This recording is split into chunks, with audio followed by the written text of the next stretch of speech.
Support comes from Hampton Roads Community Foundation, carrying out your charitable wishes forever, whether it's helping shelter animals, feeding the homeless, enhancing the arts, or supporting students. Learn more at leaveabequest.org.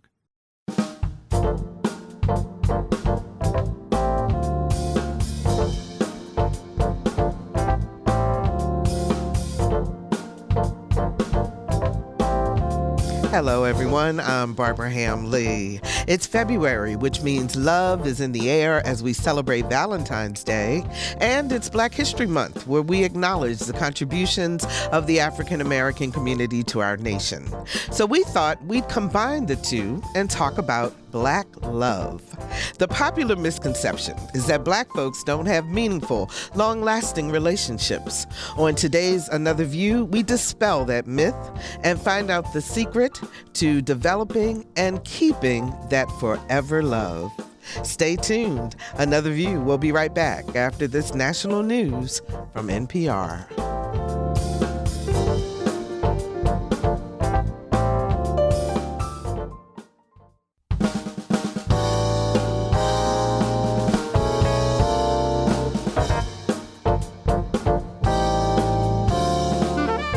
Discussing today's topics from an African American perspective, this is Another View. Good afternoon, everyone, and welcome to Another View. I'm Barbara Ham Lee. Before we get into today's show, I need your help with an upcoming show that I think you may be excited about. So, as you know, for years now, communities across America have been debating the issue of whether or not to remove Confederate monuments. Now, we know that across America, many of those monuments have come down, but certainly not all of them. And the town of Edenton, North Carolina, is undergoing some changes right now as they determine whether or not the monument that sits of the Confederate soldiers that sits near the downtown waterfront should remain in place or be moved to another location. And they're also trying to figure out, is the message behind the monument one to establish a pecking order or to mourn the dead? We're going to be live from Edenton, North Carolina on February the 16th. And we are inviting you to join our live studio audience. You can go to whro.org/events to sign up because we do need people to register. Seating is limited, so if you are interested in joining us as we broadcast live from Edenton, North Carolina, please go to the website and register. And you must arrive by 11 a.m. So that we are ready to go at noon, because that's when we start the show. So, the top 4 myths about Black marriage. Black women, Black love, America's war on African American marriage. Is marriage for white people? Stanford law professor's view on Black women marriage deficit. News media offers consistently warped portrayals of Black families, study finds. Now, those are just 4 of the headlines of articles about African American love and relationships that I found when I just did a Google search on Black relationships. But why? What about the Black people who are actively engaged in meaningful, fulfilling, and loving relationships? Why don't we ever hear about them? We hear about the others all the time. Well, guess what? We're about to hear about them because joining us to talk about Black love is relationship expert and AV Roundtable pundit, Dr. Alvean Lyons, who now has a brand new website, alveanlyons.com. She is Virginia's favorite relationship expert. Yes, you are. Hi. Hi. I am so glad it's been a while since you and I have had a chance. It's just been the two of us doing you and the I show. Just to chat. Absolutely. Oh, I love this. Absolutely. I love this. So, Alvean, when you hear headlines like that, what's your immediate gut feeling? I'm like, apparently they have not met me and my husband is the first thought that I always had. I know more people in healthy relationships than I actually know in toxic relationships. Mm-hmm. Now, that's not healthy and perfect are two different things. Okay, so let's just be clear. We're not talking about perfection. We're not talking about... I don't think there is a perfect There's no such thing, right? Yeah. But in a social media world, we are of the perspective that there is some real, REEL, of relationships that shows a level of perfection that you and I both know is not real, REAL. that we have to navigate inside of this world. So there's an incongruence between what social media is feeding us about what relationships are supposed to look like in the faux perfection that's presented versus what the realities of healthy love and the challenges that come from that, what that really is, right? And no one is denying that there are struggles and challenges, and that the majority, actually, of African Americans are not in committed relationships. But mainstream media seems to want to deal on that level, because the other thing that I Googled was what makes a successful Black relationship.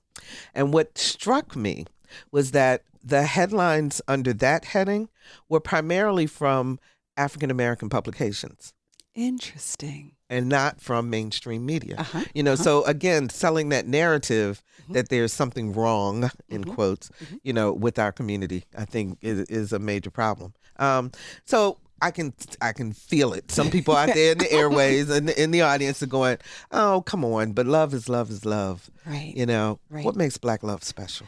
It's different because it is nurtured often in a shared understanding of challenge and struggle, right? So when we watch these beautiful movies, and I am a romantic, okay, so I love a good rom-com. I love a good love story. Notebook is one of my favorite. My kids, whenever it would come on, they're like, not again, Mom. But I could watch it a million times over. I mean, so love for me is not about, a particular cultural depiction as much as it is just the healthy interaction of two people who are figuring out how to take a me and turn it into a we, right? But when you are a person of color, that seed exists in soil that already has other factors associated, right? So you're not just dropped into optimal soil in the sense that this is completely neutral. You're just having to do the each other factor inside of it. When you're talking about Black love, you are navigating the each other factor, and then you're also navigating exterior pressure. Right? Which is part of the reason that sometimes when you talk about bicultural relationships or bi ethnic, I will tell you all, and for the listening audience, I don't like to say biracial because there's only one race to me, and that's human, right? But we have different ethnicities and cultures, so I tend to use I choose to use another form of language, right? So, but when you start talking about those bi-ethnic and bicultural relationships, some of the things that come up in those conversations is that for those to be successful, both parties need to understand the difference in the realities that are part of their worlds, their individual worlds, so that those are not ignored in our coming together. Because I may not come to the table with a blank canvas. I come to the table with things that were painted on my canvas already and not that I chose, right? And so when I enter this relationship with some of the systems and dynamics that exist, not of my choosing, that comes with me because you take you everywhere you go. That comes with me into the relationship. And if you don't understand those dynamics, then there's a dimension of me that you don't fully understand, which interferes with our level of intimacy. Because intimacy is into me see. So if I'm going to see fully into you, I need to see everything that comes with your world. And it's not about approval. It's not about I agree with it. It's not that. It's just that this is what's part reality of my world. Exactly. So I thought this was interesting. Apparently, couples, according to the census, are waiting. They're older and they're waiting longer before they say I do. So in 1970, 23.2 years for men and 20.8 years for women. Okay. In 2020, it was 30.5 years for men and 28.1 years for women. So my question to you is, as people mature, are they more likely to find and stay in a meaningful relationship? I think that can go both ways. And the reason I say that is that because you were a child when you got married. I was a baby. Okay. Like we got married at like 12. Okay. Like I am literally in my mid 40s and I've been married for 26 years. Okay. Wow. Like, so we got married at as teenagers, literally. But he's my best friend, but we had to grow up together. So I am not denying the fact that there weren't growing pains inside of that because of our immaturity. And the truth is we were broke as can be. We didn't have two nickels to rub together, but we just knew we were in love and we were going to do this thing. And then our parents told us, you're going to pay all your bills yourself. And so that came with a reality that we were not quite prepared for. But we have managed to be able to do this thing because the foundation of the relationship is friendship. I am loyal to my husband, not because he's my husband. I'm loyal to my husband because he's my friend, and I will never do my friend dirty. And so when friendship is the foundation of relationship, you can do the growing in a way that is not ego. There's not a fight or a power struggle where ego is concerned, because when you think about what friendship is, you're always looking out for your friends. But very often we're not making sure that we're building that into our relationships. So when you start talking about the age differential, sometimes the value of getting married younger is that you get to grow up together. And that can create some really impressive and very, very deeply tied relationships, because this is a life that I knew you when, right? Where sometimes, so this is just on one side of it, sometimes when we wait too long to get married, or we wait until we're significantly older, and I'm not calling 28 and 30 old, I'm just saying when we do that in the opposite direction, we have a very fixed notion of who we are. So we're looking for the other person to be able to adjust to that rather than us growing together in it. So our tolerance level for things can be a lot lower because I already know who I am. So now I'm looking for someone who can fit into that rather than coming into this almost neutral, because we were both young and we're figuring it out together. So you can get strengths and weaknesses on both ends. Most people will tell you that it's better to marry a bit older so that you've gone through some things, which I do agree. So that you've had some life experience. You've had some life experience. You've gotten some of that immaturity out of your system that can absolutely destroy a marriage. But I think that is unique to the individuals. I would not say that you can just look at it across the board that everybody should get married post this age. Each person's, what their upbringing is, what their worldview is, what they want for themselves, that can be unique to the individual. You know, it's interesting because, as you know, I was a much older bride. And very happily married. Absolutely. And getting married at 50 years old. And I don't have any problems talking about my age. So, because I'm old, y'all. No, you're not. But I'm older, as my mother used to say. Never old. I'm older. Never old. But because I knew who I was, in finding my spouse, when Maxie and I got married, it was complementary of each other because we had both had life experiences. And so we knew how to navigate those bumps that younger people may have more trouble with. So I agree with you. I think it just depends on the people, on the two people. Absolutely. I'm going to put the phone numbers out because I really would love to hear today from successfully married African-American couples, because we want to know what your secret is. We want to know what the secret sauce is that keeps you together. 757-440-2665 or 1-800-940-2240. Those are the numbers to call to join our conversation. Give us a call. Tell us how long you've been married and why it's working for you. 440-2665 or 1-800-940-2240. So, speaking of secret sauce, friendship you mentioned. Huge. But what else must be in the mix if you're going to have a chance? Trust. Trust is huge. I talk about it very often because one of my areas of expertise, and don't you guys out there start rumors that anybody who's seeing me is having this issue. Okay. I'm just saying that infidelity is one of my areas of expertise in seeing couples, private couples. So I still see a few, even though I spend a lot more of my time in corporate environments and really doing sort of the organizational psych and human relations from that level. But I do still love very much doing the couples works, and I love doing marriage conferences, particularly around intimacy, particularly because it's the thing we all search for, right? To be seen and known and fully accepted and loved, right? That naked me you love, flawed me you love. I don't have to hide a portion of myself in order for you to be fully invested in this process. We all seek that, right? So, one of the things that is fundamental to that even being possible for me to let you see all of me is for me to feel safe inside of the relationship. And feeling safe is based on trust. And trust is only possible you only get that trusting experience if someone knows that they can be vulnerable. And it comes without retribution, rejection, which is the thing judgment, which is what people fear most, rejection and judgment. Those are the two major things. That if you fully knew me, would you still want me the same way, right? So couples that are able to establish spaces to say that I don't have to lie or hide me from you. So I don't have to lie to you, and I don't have to hide portions of me from you, that all of me can show up. Again, I say that doesn't mean that we agree on everything. It doesn't mean that I approve of the all of you, but it does mean that I choose to love the all of you.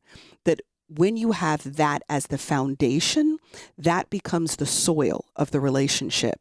There are things that you can plant in that soil and grow true connection because the conditions are optimal for that. So is infidelity a deal breaker, or can you work through it? You can. And I have actually had couples better on the other side. And look, y'all, I am not at all suggesting, baby, we should cheat on each other so we can get closer. That's not what I'm saying. That's not what we're saying. Here we are That's not saying what that. I'm saying. But I am saying that there are couples that I have worked with that were stronger after the situation than before it, but partly because now all of the lies that were being told, we had to address all of those. So in getting truly naked, what made me pursue something outside of the relationship? What was I not being honest about in it that I'm looking to supplement the relationship? That as we got to that, we increased the intimacy levels, the intimacy levels, such that the relationship became something better than it was before because we were not being fully honest with one another. Our grandparents, our parents, they and people today too took their vows very, very seriously. And outside of a violent relationship or abuse, they stayed together. Do we? Yeah, they stayed together. Do we give up too easily today? There's at some point very soon, you guys will see it on the website, but I'm doing a piece called Comfort Culture. And we are very much that culture. We do not like to be uncomfortable. And I don't know where the messaging has come from that says to us that the minute we get uncomfortable, we need to move, right? We need to leave. We need to go find, and there is strength and weakness to this notion that, prioritize your happiness, but how are we defining happiness, right? Is happiness the absence of challenge? Is happiness the absence of stress? Is happiness the absence of discomfort? Because what you're saying to me, if that's how you define happiness, is happiness is absent of real life, right, and is most definitely absent of growth. Because growth is always a stretching and a discomfort and a stepping out of the zones that you're used to. That's what it requires, right? So we can't grow without getting uncomfortable. So a marriage or a relationship that is going to work and is going to last has to be able to do those things. But for as long as we don't believe that those things are supposed to be part of the natural relationship continuum, we often exit the minute things start to get hard. And I am not saying in any form or fashion that you should stay in a toxic and abusive relationship. That is not what I'm saying. But what I am saying is that when two people are willing to do the work, you can end up significantly stronger on the other side of the challenge than you were before that. 757-440-2665 or 1-800-940-2240 are the numbers to call. We are looking to hear today from African-American couples that are together, and we want to know, what is your secret? What makes your marriage work? Let's talk to Mark in Hampton. Hi, Mark. You're on the air. I'm actually from Norfolk. Oh, sorry. Hey, Mark. Sorry, Mark. Hi. Look, I'll be, my wife and I will be 22 years old in marriage on the 22nd. Congratulations. 17th of March. I'm glad you know the date. Yes, because your wife is listening, Mark. Yeah. And I would say, Dr. Alvey, your true calling is this particular sector of counseling, because everything that you said, I 100% agree with you. And one of the things, when I look at both of you two ladies, is that one married young, one married older. I was 33 when I got married. Mm-hmm. And when I think about my single life, Miss Hamley, I think a lot of my experiences, although they were very important and they kind of helped me in our marriage, but I could have done without all of those incidents, physical, mental, and everything, because I think what we miscalculate is that every time we're intimate with someone, we're not just dealing with them on a physical basis. We're dealing with them on a spiritual psychological basis. Yeah. And so had I not been disciplined enough to be celibate at the time I dated my wife, I really do believe it just would have been another thing. And so I tell my son, who's 20, I said, if you can, please save yourself, because if you wait, I believe that there's a greater benefit at the end of the deal. So the only regret I have is I'm really kind of sorrowful, apologetic of my single life, because the things that typically go on, if you look at it hindsight, they're really ridiculous.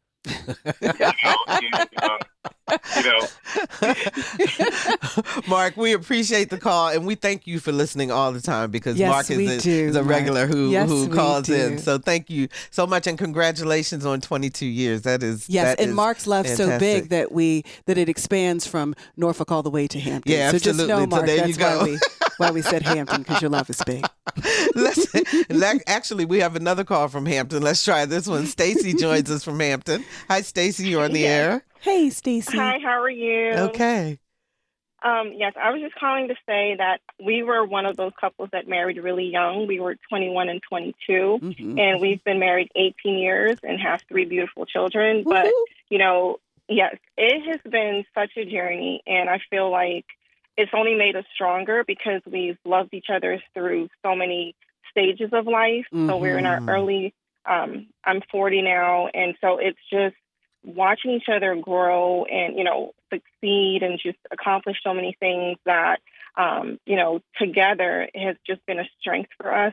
Of course, it hasn't been perfect. There's been lots of growing pains, as Dr. Ali said, but we've just committed that, we're going to love each other and be there for each other throughout whatever comes from the outside, that as a unit, we face things together. So I think having that commitment to each other, because, I'm not the same person I was at 21. And of course, he's not the same person he was at 22 either. So it's just one of those things that recognizing that the growth of the individual can be used to strengthen the growth of the couple. Fantastic. 100%, Thank you, Stacy, for the call. 100%. Congratulations on 18 years. That is indeed. fantastic. And the wisdom that's come from Absolutely. that. How important is faith in the relationship? So it depends what you're asking. Are you talking about a religious-based faith, or are you talking about a faith, a belief in the relationship or the love? Which one are you asking? Okay. Both, but starting with the religious Space aspect, faith. because in our community, that's a huge factor. That faith is a huge factor. Yes. So what I would say is I'll never tell someone what they need to believe. Okay, Sure, that's not my absolutely. job. But what I can tell you is my marriage would never have lasted had we not had an anchoring in our spiritual faith, right? In the sense that having to answer to a power greater than oneself forces you to be able to examine the position that you're taking in things in a way that your partner could not create for you. So I remember that for me, like I said, it's my own personal journey, not saying that anybody else's, that it needs to be theirs. But I got saved when I was roughly about 24 years old, right? And in terms of really understanding what that decision meant, right? I grew up Catholic, but when I came to college, I started to go to Baptist and non-denominational churches and came to really love the faith. I still attend Catholic church when I go home with my parents because it's a tradition of our family. And we all, fundamentally believe in Jesus Christ. Just how you want to do it is up to you. But that, when I finally decided that I'm ready to do this for me, it was at a time where my husband had a very different orientation to the world. Now, that's not to say I'm not talking about atheists. We both grew up Catholic, but I'm saying that he had not yet felt that call or that pull into his life personally. And so I'll tell you a little quick story that we live next door to his best friend. And he would spend a great deal of time with his best friend. And I was every bit of what people would consider a millennial woman. I wasn't big in cooking. I wasn't, I was just, I'm here to get an education and to run a corporation. Like I had a plan. And then when I gave my life to God, one of the things that he said to me, I could hear from a spiritual perspective, is that I waited for you for 24 years. You will wait for him, is what I could hear on the inside. And so every day I would cook a meal for him and a meal for his best friend, because his best friend was a vegetarian. So he didn't eat what my husband ate, but in order for them both to come home each day so that I could spend time with him in a different kind of way, I served him for almost 9 months straight. And my husband didn't eat leftovers back then. So I made a new meal for both of them almost every day for 9 months with my personality, Barbara. So okay? You see me looking at you with my mouth open. Okay? And it was the service of him and to him that actually won him to his faith, because he knew that only God could take my personality and to choose to move it from the talents and capabilities that I had to what I consider anointing. And what anointing is when you take your talents, your capabilities, and your personhood, and you submit it to be used for a power greater than yourself.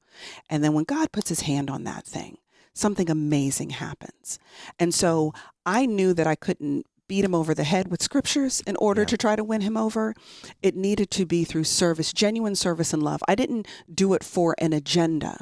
I did it to say that if I can conduct myself in a way that is pleasing to something bigger than me, then I have no idea what could be created inside of that space.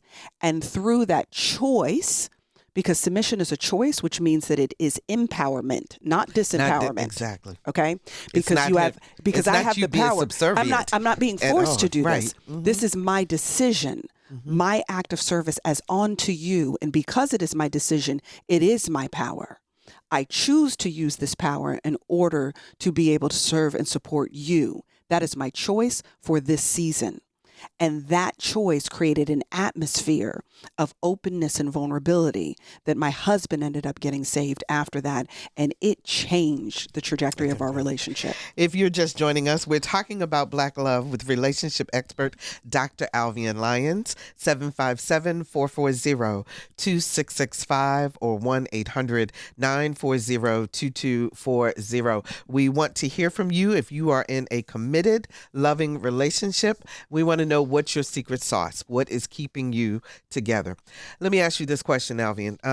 Well, first of all, let me read this Lisa just sent over. So Sharon reached out to us on Messenger and she said, thank you for another great show. I married at 21 and spouse was 26 in 1975. Still friends, celebrating 48 years this year. Yay, Sharon. She says they reevaluated at our anniversary what will make our marriage better. Also a spiritual belief that puts God first and honor our commitment to the marriage. So that is just, I love hearing these beautiful stories. I do. So here's my question to you. Since we're talking about African Americans here, what do Black men need to know about Black women as they are in a relationship, and vice versa? What do Black women need to know about Black men within a relationship? Wow. Okay. So I think that Black men in particular need to understand that our strength is not an opportunity for you to abandon us. What I mean by that is to say that sometimes we are very good at just making things happen, that the assumption is that we don't need help. And we're not great at asking for help sometimes. And so as a man, the tendency is towards, just from a gender perspective, that we like to fix things, or men like to fix things. But often they want to be invited into that fix action. We sometimes will not invite them into the fix action. We're hoping that you're going to be able to see that we've got all this going on, and you Exactly. you understand we need some help, okay? And so sometimes for men, we need you to ask, what can I do to make it easier for you? And please understand that that is foreplay, okay? And I mean, like, please understand, okay, that when you make my life easier, I want to say thank you.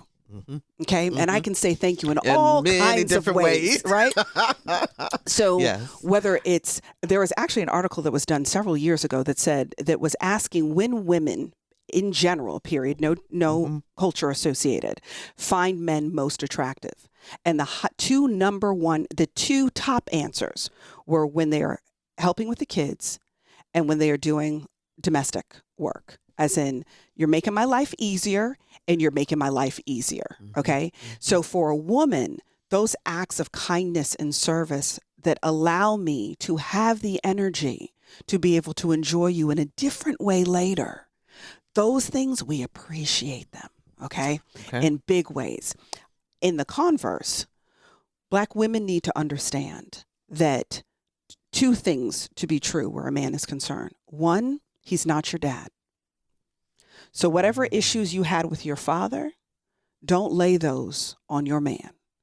He needs the opportunity to cash the checks he wrote, not the ones that somebody else wrote. Okay. So if your dad did not do his job, if he abandoned you at some point, whatever that might have been, if he was too critical, all of those things, give him a chance to be his own man, not for you to finish the work that you didn't finish with your father on him. So that's one. Two is that they are more sensitive than you think. Very often, because our society encourages Black men to be very strong, and they have to be able to almost be superhuman in what they can take on and not have issue with, what they have to carry on their shoulders, we take some of that and we internalize that as their truth for who they are at a heart level. And the reality is they are some of the most sensitive creatures you will ever meet.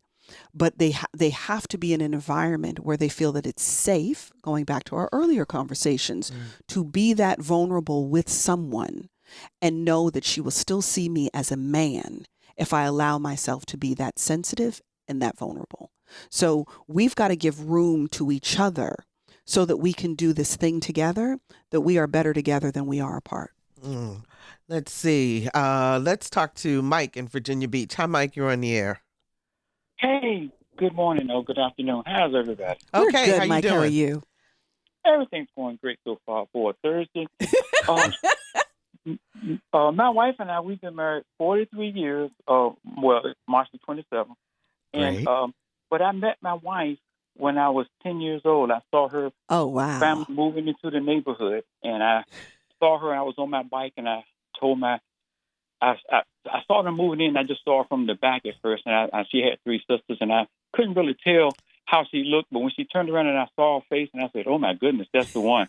So I went. I fell off my bike, and I went and told my grandmother, "Grandma, I found the girl I'm gonna marry." She, of course, she said, "Boy, you don't know what you're talking about. Just leave that alone." And I said, "No, this is the one." And at that time, I was too shy to talk to girls, so I didn't really talk to her or anything. But I went. My family moved away. I went in the military, came back, grew up, and I went to her, and we started dating, and eventually we both became believers, and we got married. But the reason I really believe, not only our faith, but one of the strongest reasons I believe that we stayed together this long, or I know that I've had this heart for her, is that I knew she was the one.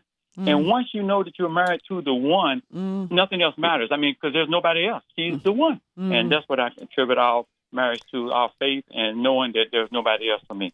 Thank you so much for that call, Mike, and Now that's congratulations. a man with That's vision. beautiful. Okay, Absolutely. 10 years old. He said she is the one. Absolutely. Oh, gosh, I appreciate that. Let's see. I'm trying to look at my producer to see which phone line we should be going to at this point. Let's go to Eric in Virginia Beach. Hi, Eric. You're on the air. Hello. Thank you so very much for having me, rather. Speaking for my wife. So Okay. he's already There you thinking go. as a couple. Good job, Eric. What an excellent show today. Your guests are preaching the message that needs to be preached. Thank I just wanted to say I've been married 11 years. That haven't come with ups and downs. Mm-hmm. But I used to blame all the deacons at my church for not telling me what marriage really was. Because, they would never tell you the reality of it. They would always say, there are ups and downs. Okay, what does that really mean? And I just wanted, the transparency that needs to be shared to kind of describe how to overcome some of those things are needed. So this segment is really speaking to my heart and my wife's heart because, the more we get into this, no matter mistakes, no matter what happens in our marriage, the more we figure out that we need each other. And it is almost like you can't, and not to say you can't survive without each other, but I can now understand how some older, seasoned people, when they lose a loved one, they don't, they seem to go not much too long longer. after. Right. Yeah. Because it seems like I can see that now. Like you if I lost lose half her, of I don't. yourself. Yep. Yes. So Yep. she's become that, but it takes work. That big word, work, and the description of work is what you're sharing today. And I just wanted to give you. Thank you so very much for having a good doctor on. I'm about to call you Dr. Barbara Ham-Lee as well. Thank you so very much. Eric, thank you so much for the call. We really appreciate that. I love our listeners. I know because this resonates with people because we they live it every day. Okay, so here's the question. Okay. How do you fight fairly? You attack Because the you can't issue and not the person. Because, see, a perfect marriage, perfect doesn't exist, but great absolutely does. Mm-hmm. Great doesn't mean that you don't have conflict. Right. Great means that you handle conflict well, right? So when I have issue, I am not saying you are. What I am saying is that when you do this, that separates you from the choice that you made because you and your choice are not inextricably tied together. Sometimes we make choices that are inconsistent with who we really are, right? Mm-hmm. Because we're human, like today I wasn't my best self, right. But it's not because that's who I am. I just wasn't who I know I'm capable of being, right? Mm-hmm. So when we're talking about what the issue is not you're not presuming or projecting an intention of the individual on the situation, right? You do this to upset me. You don't know why he does it. He may not have a clue that it upsets you really, or he may not understand why it upsets you. Mm-hmm. Or conversely, you nag because you think that I'm such and such and such and such. Well, I wasn't thinking that at all. I nag because I can't ever get you to do it when I asked the first time, or the 6th, or the 12th. But in the disagreement also has to come compromise. Mm-hmm. So how do you encourage couples to understand that when you compromise, because you're okay with it, mm-hmm. that you're not just giving in, mm-hmm. but you're trying to figure out a way to come to a place where you guys can agree and continue to grow. Because a healthy relationship is not a win-lose scenario, right? A healthy relationship is a win-win scenario. So that is to say that compromise is about the fact that I got something I needed and wanted, and you got something you needed and wanted. But if I'm only getting what I need and want, and you're not getting anything that you need or want, only one of us is happy in this relationship, which means that it's not a relationship anymore. It won't be, because that's now a parasitic interaction where I am just on that individual is just on the host and are just sucking as much as they possibly can out of the host. And who wants to be in that kind of relational dynamic, right? But when we're feeding each other, marriage, a healthy relationship is mutual. We both experience, we give and we take. That the same thing is true when it comes to intimacy. If you're the only one who's happy after this is done, somebody's not happy. This is not going to be good. Somebody's not happy. It probably won't happen very often, right? Yeah. But if our mission is to make each other happy, then both of us walk out of this scenario looking forward to the next time that we can be together. So, and speaking along that vein of intimacy, things change. There are ebbs and flows within a relationship. And so, I won't use the vernacular that the young people use, but you what happens when you first get married that pace may not stay the same when you're as you mature. Yep. So navigating that and being okay with that. Talk about that. So we all change. Not only could the frequency change, because it can go up and it can go down. There are all kinds of biological changes that are happening in our bodies. Women change physically, men change physically, mentally, because so much of intimacy is in our mind too.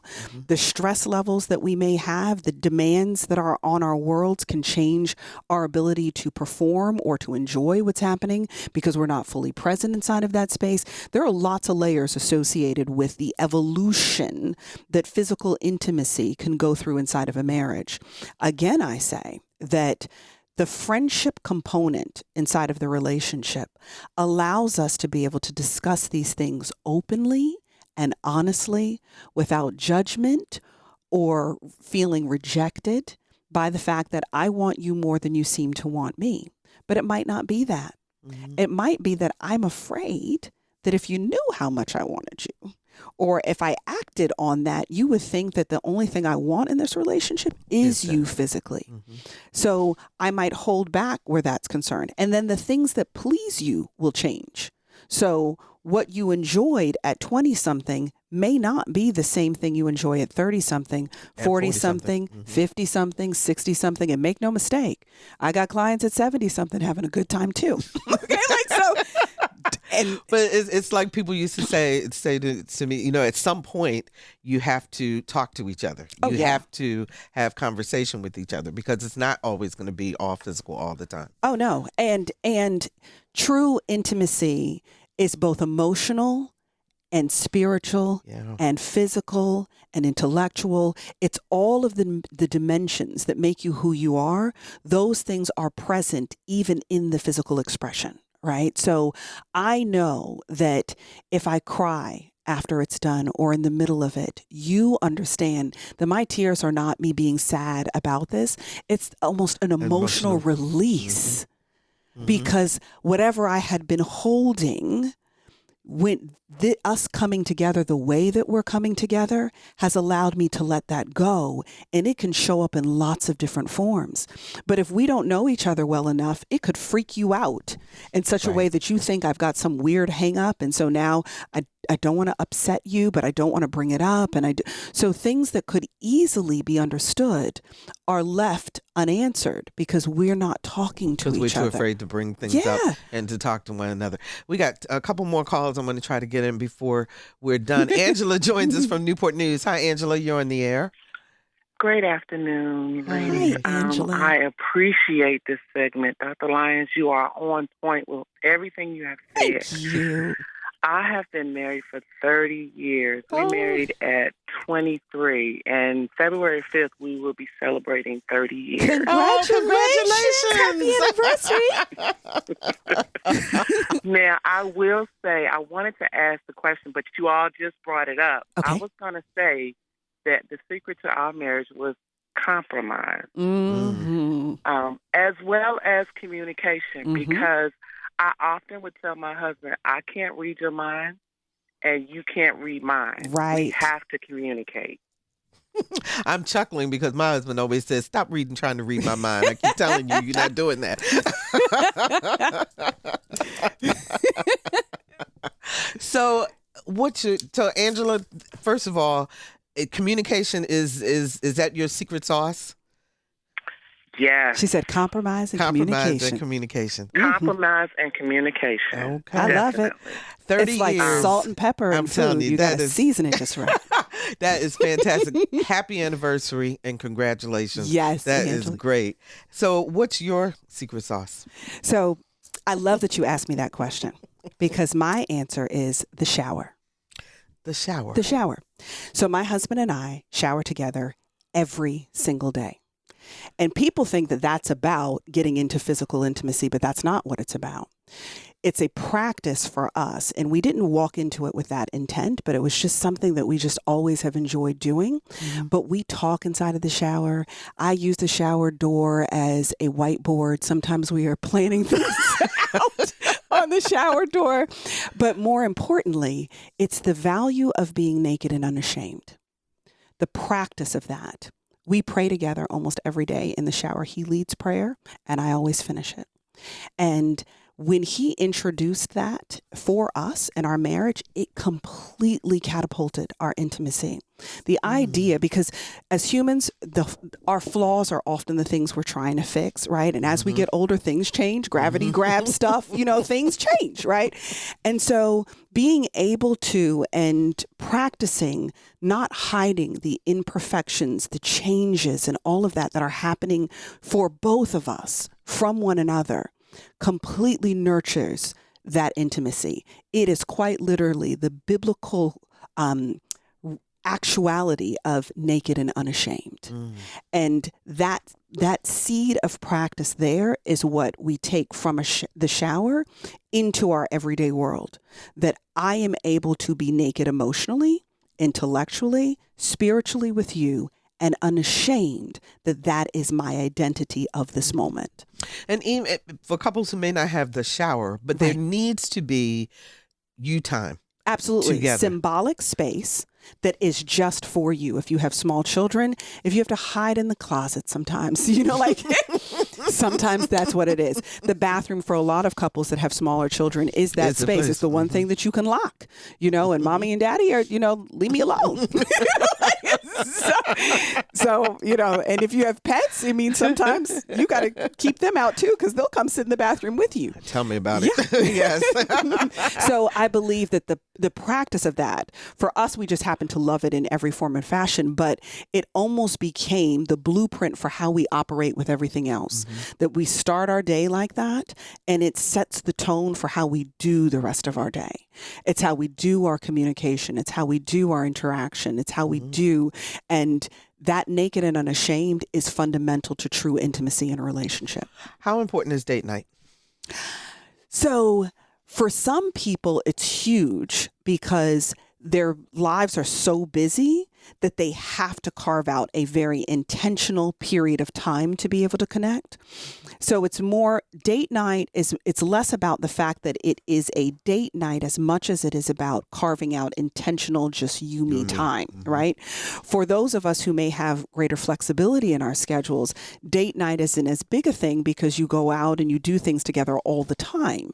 So we may have a different level of dexterity around the need for that in its very official or carved out space because we get to do that often. But if you're living a busy life, you've got little people, you've got teenagers driving you crazy, you've got whatever's going on inside of your world, all right?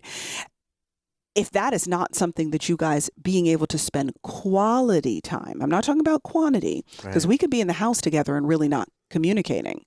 Quality time together, date night is extraordinarily important if you're not able to do that in any other form or fashion. But what's most important is that you intentionally plug in on a regular basis. Okay, we've got about 5 minutes left. Okay. And I'm going to really throw this out and I probably should have started from the beginning. Money. The issue, couples, money. I'm a believer. Everybody has a different methodology, but I'm a believer of yours, mine, and ours. Part of the reason for that is that I think that it's important to establish some level of personal responsibility about the management of funds. So if I just throw it into a pot and we're not actively working together around the growth of that pot and the discipline around it, I could take my hands off and be like, our success or our failure is a you problem or a we problem, when I need to learn how to be disciplined about my own money and bring that discipline into the we. Right? It's also nice to be able to surprise your partner. If everything goes in the pot, he knows exactly how much you spent on that gift. So I like being able to surprise my man. So, and he the same. So we have a yours, mine, and ours. The majority of what it is we do, sits inside of the ours, but we had a unique dynamic in our relationship, and everybody's got to figure out what works for them. But for us, he took care of our needs, and I was responsible for building wealth. So through our marriage, we always lived at whatever he could afford to provide. And whatever I made, I used that for our wants and our wealth building. So that there was an intentional amount. And so we would communicate every month about where we are, and we would set our goals for where we needed to be, what our budget was going to be ultimately. The open communication about it is the most important thing. But the discipline about your spending, you can nickel and dime yourself to poverty, which is a major issue in terms of divorce. Money is one of the major issues. People think it's infidelity, but it's not. More people fall apart behind money than almost anything else. But money, building a house, that'll create stress. Having children, that's a whole nother stress. And then, of course, infidelity are the 4 primary reasons relationships fall apart. So we got a note from Bill Thomas, our friend Bill Thomas. He says he wants you to come back and discuss dating and marriage at 60 or older. So we will have to do that at a future show. That. Absolutely. Hey, Bill. So 3 minutes. Okay. At the core, what are the fundamentals that you need to think of? And I'm thinking of the fact, first of all, you made a statement. This is what works for us. Right. You have said that through the whole thing. Yep. Oh, Bill Jones. Okay. This is what works for us. As people are listening to our show today and listening to you and thinking about things, how important is it that they adapt or think about, but in context of what works for them? Yes. So I say that when it comes to women, there are 3 primary things women look for: passion, protection, and provision. Passion in the sense that you are so committed and want me that nothing else is going to satisfy you. It's the difference between a craving and having a taste for, right? When you have a craving, it doesn't matter what else you eat. You're not going to be happy until you have what it is that you need. So a woman wants you to be passionate about her. She wants protection, mind, body, and spirit. She wants provision, to know that you will hold down the fort from a financial and providing standpoint. Men, they're competitors. It's the race. He wants respect. He wants appreciation. He wants the cookies, and you know what I'm talking about. And he wants encouragement. Men fundamentally have a greater need than we often realize for knowing that they matter, and that we as women appreciate the things that they're doing. I hear so often from my male clients that I feel unappreciated, and we expect that to come from women, but it actually comes from men, because we expect them to do certain kinds of things, but we don't say thank you when they do. Yep. Alvean, as always, I love it. I love it. Tell them your website real quick. Yes. If you want to reach out to me, of course, I'm on all social media, Instagram, Alvean Lyons, and Facebook, of course. But we just launched our new website, 2023, so you can see all the great things we're doing and reach out to us through alveanlyons.com, ALVEANLYONS.com.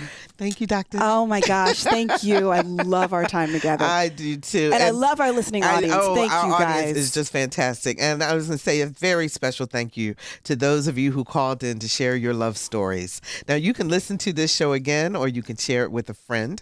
Go to anotherviewradio.org, and you can download the podcast. And do me a favor, help us grow our mailing list. Sign up for our eView newsletter. It's a once-a-week reminder of upcoming shows. Also, I want to mention to you that Ballet Virginia is doing Heart and Soul at Zyder's American Dream Theater. It's February 10th and 11th, and tickets are on sale at the theater. And you guys know this is, they do multicultural dance, but this particular one on Heart and Soul is going to really look at 5, which is about the Central Park 5. So it's a very, very great show to go check out. Next week on Another View, Dr. Alvean Lyons will be back with the rest of the Another View Roundtable. Our theme music is an original composition created especially for Another View by Jay Sennett. Lisa Godley Bagley is our show producer. Jordan Christie is our audio engineer. And Danielle Saunders answered our phones. I'm Barbara Ham-Lee. Thank you for joining us. And remember, on Another View, it's always about celebrating the Black community. We'll get together again next Thursday at noon for Another View.